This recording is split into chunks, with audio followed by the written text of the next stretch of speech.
오늘 말씀 제목은 신앙의 여정이라는 제목으로 함께 이 말씀 보도록 하겠습니다. 저는 차에 이제 라디오가 106.9에 맞춰져 있어서 극동방송 라디오를 자주 듣습니다. 라디오를 듣다 보면 사연을 보내는 많은 분들께서 꼭 같은 멘트를 좀 하시는 걸 듣게 됩니다. 그 멘트는 이렇습니다. 하나님께서 제 기도를 다 들어주셨어요입니다.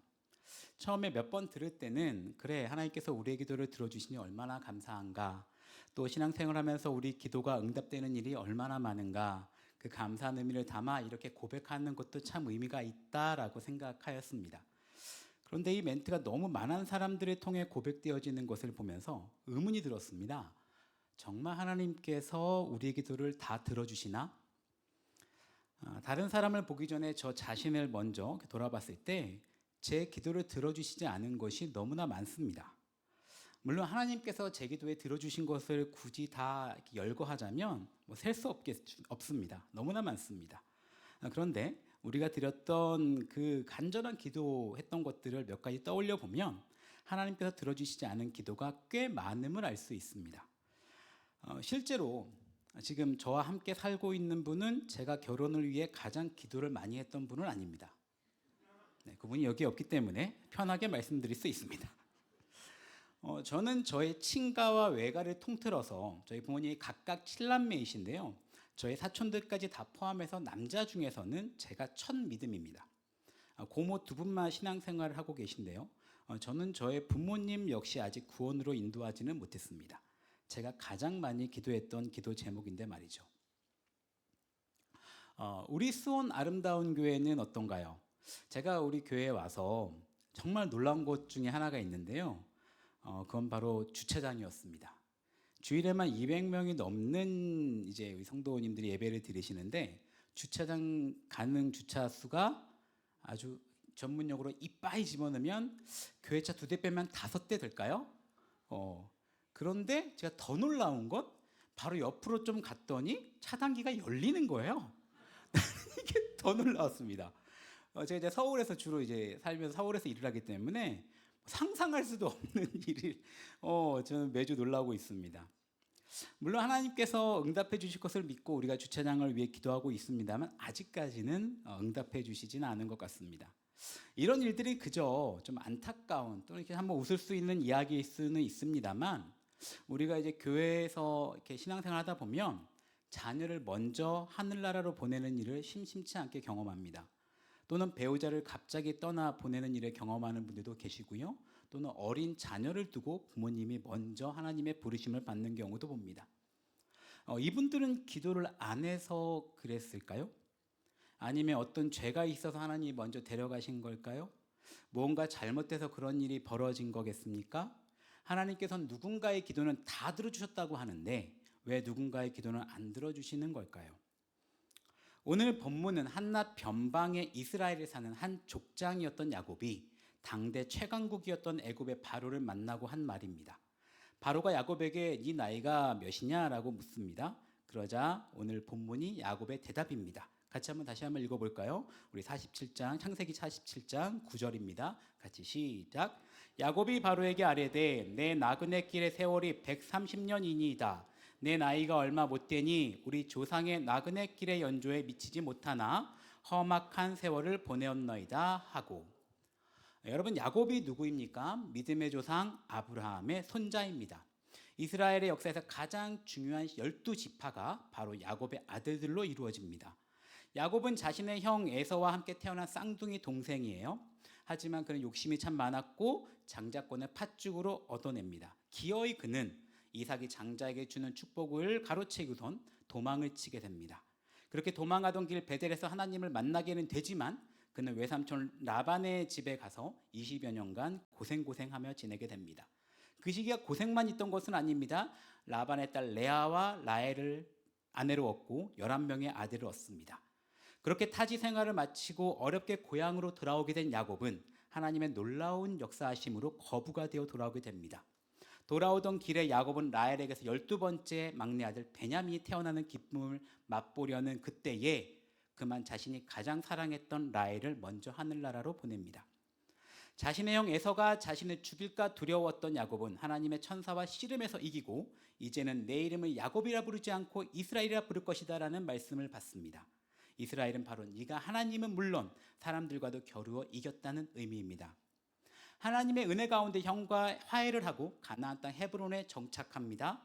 우리가 잘 아는 것처럼 라헬에게서 처음으로 태어난 요셉은 애굽으로 팔려가게 되고 야곱은 자신이 가장 사랑하고 아꼈던 요셉이 죽은 줄로만 알고 슬프게 살아갑니다.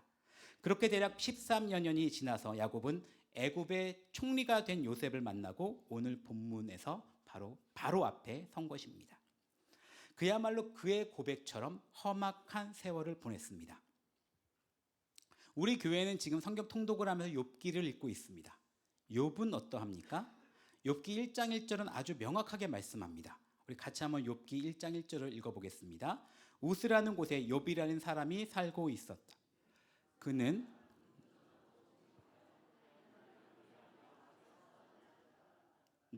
사실 성경에서 이렇게 완벽하게 칭찬받는 사람은 거의 찾아보기 힘듭니다. 우리가 잘 아는 모세도, 다윗도, 베드로도, 요한도, 바울도 저마다 이런저런 단점들이 성경은 숨기지 않고 그대로 보여줍니다. 욥에게 있어서 하나님의 평가는 아주 확고합니다. 욥이 이처럼 완벽한 사람임을 하나님은 욥기 초반부와 후반부에서 반복하며 강조하기 때문입니다. 욥기 1장 8절도 같이 읽어보겠습니다. 시작. 여호와께서 이시되 네가 내 종 욥을 주의하여 보았느냐? 그와 같이 온전하고 정직하여 하나님을 경외하며 악에서 떠난 자는 세상에 없느니라. 마치 제가 저의 딸을 자랑하듯이 하나님께서는 팔불출이 되셔서 사탄에게 욥을 자랑하십니다. 그런데 이제 사탄 마귀가 욥을 시험합니다. 그리고 그런데 이 시험이 참으로 셉니다. 어마어마한 거부였던 그의 재산이 불타거나 도적질을 당한 것도 모자라 자신의 자녀 10명, 아들 7명, 딸 3이 모두 강풍에 무너진 집에 깔려 죽게 됩니다. 욥은 이 소식을 듣고 이렇게 말합니다. 욥기 1장 20절부터 같이 한번 읽어보겠습니다. 시작. 머리털을 밀고 땅에 엎드려 예배하며 이르되 내가 모태에서 알몸으로 나왔사온즉 또한 알몸이 그리로 돌아갈지라. 주신 이도 여호와시오 거두신 이도 여호와시오니 여호와의 이름이 찬송을 받으실지니이다 하고 이 모든 일에 욥이 범죄하지 아니하고 하나님을 향하여 원망하지 아니하니라. 이번에는 사탄이 욥의 건강을 칩니다. 발바닥부터 정수리까지 악성 종기가 나서는 죽을 만큼의 고통을 겪게 됩니다. 그럼에도 하나님을 저주하고 죽는 게 낫겠다는 아내에게 욥은 이렇게 말합니다. 2장 10절 같이 읽습니다. 그가 이르되 그대의 말이 한 어리석은 여자의 말 같도다. 우리가 하나님께 복을 받았은즉 화도 받지 아니하겠느냐 하고 이 모든 일에 욥이 입술로 범죄하지 아니하니라. 이렇게 멋들어진 고백을 했던 욥이 3장에 들어서서 자신의 출생을 갑자기 저주합니다. 표준 세번역이 좀 더 이해하기가 편해서 제가 좀 감정을 이입해서 한번 좀 읽어보겠습니다. 성도님들은 화면을 좀 같이 봐주시면 되겠습니다. 제가 한번 읽어보겠습니다.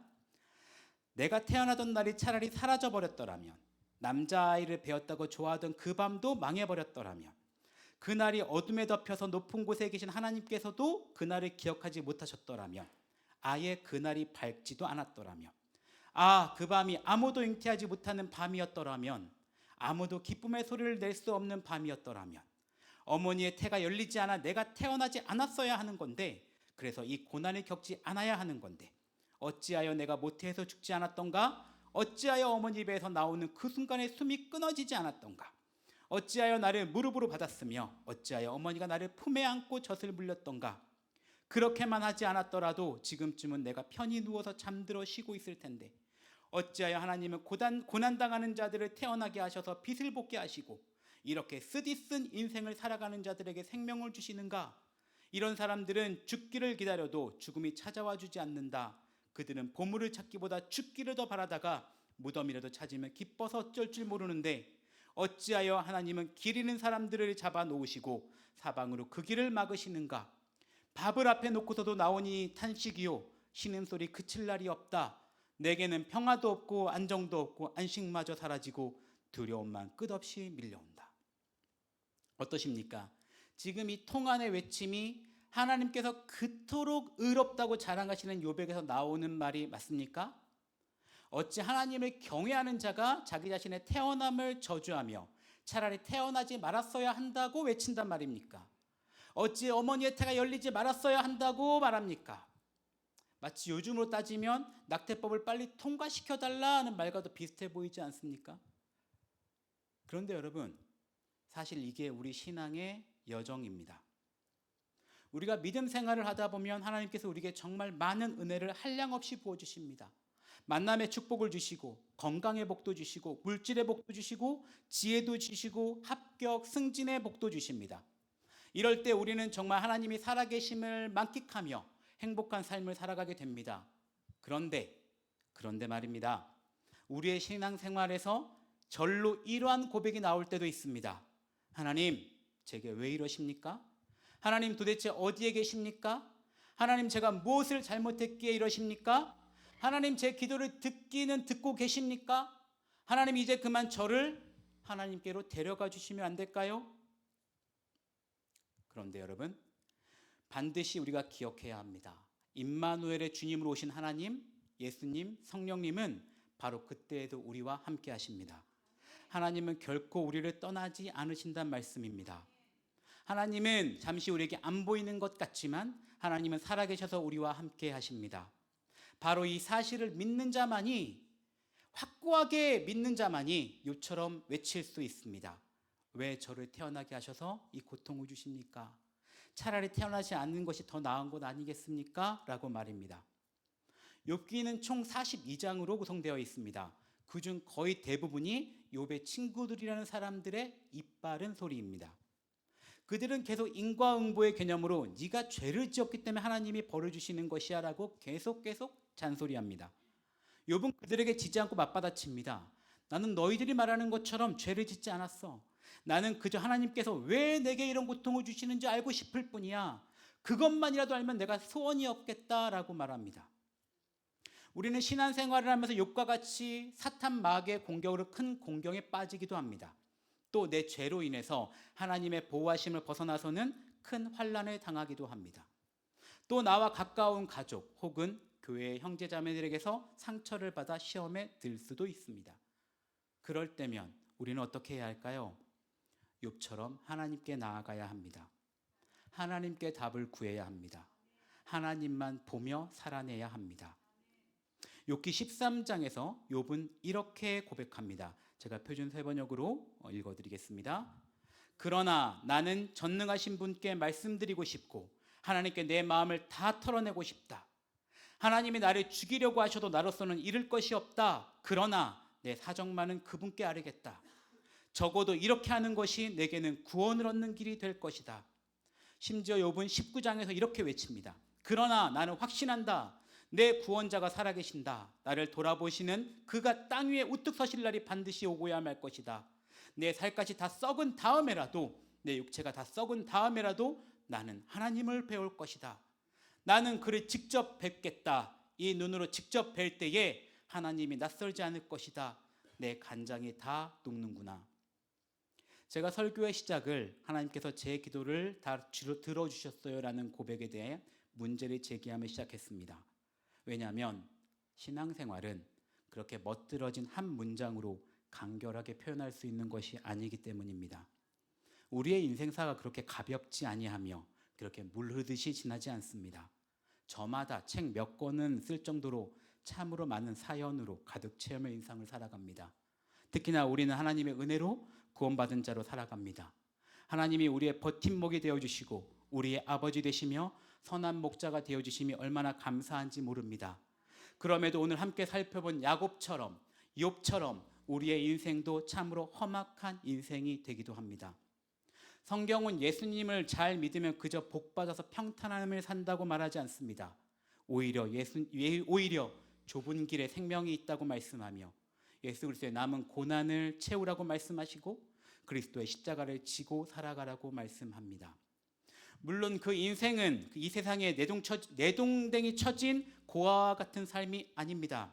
그 삶은 하나님께서 책임져 주시는 인생이며 하나님의 무한하시고 따뜻한 사랑 안에서 흘러가는 인생입니다. 그렇게 하나님을 꽉 붙잡고 살아갈 때에 비로소 욥기 마지막에 고백하는 것처럼 같이 읽겠습니다. 42장 5절, 내가 주께 대하여 귀로 듣기만 하였사오나 이제는 눈으로 주를 배움나이다. 그리고 마침내 하나님께서는 복을 주십니다. 42장 10절부터 우리 같이 한번 읽겠습니다. 욥이 그의 친구들을 위하여 기도할 때 여호와께서 욥의 공경을 돌이키시고, 제가 읽겠습니다. 여호와께서 욥에게 이전 모든 소요보다 갑절이나 주신지라. 여호와께서 욥의 말년에 욥에게 처음보다 더 복을 주시니 그가 양 14,000과 낙타 6,000과 소 1,000결이와 암나귀 1,000을 두었고 또 아들 7과 딸 3을 두었으며 모든 땅에서 욥의 딸들처럼 아리따운 여자가 없었더라. 그들의 아버지가 그들에게 그들의 오라비들처럼 기업을 주었더라. 그 후에 욥이 140년을 살며 아들과 손자 4대를 보았고 욥이 늙어 나이가 차서 죽었더라. 사랑하는 우리 청년들 그리고 성도님들, 욥이 받은 축복은 그저 욥이 하나님을 원망하지 않고 잘 견뎠기에 갑절의 복을 받았습니다라고 간단히 말할 수 없습니다. 이미 죽은 7 아들과 3 딸은 욥이 저 천국 가서 만날 때까지 가슴에 그는 품고 살지 않았을까요? 지금 있는 자식들을 보고 키우는 기쁨, 손자 손녀를 보는 기쁨도 너무 넘쳤겠지만 먼저 떠나보낸 자식들을 생각하면 한 번씩은 혼자 눈물 짓지 않았겠습니까? 우리의 신앙에서 때로는 하나님이 원망스럽고 하나님의 뜻이 도저히 깨달아지지 않을 때에 그때에도 하나님의 선하심과 신실하심을 믿고 그분을 떠나지 아니하며 하나님 한 분만을 붙잡고 살아가야 합니다. 우리 모두 함께 이 신앙의 여정을 함께 걸어가십시다. 우리 함께 찬양하시겠습니다.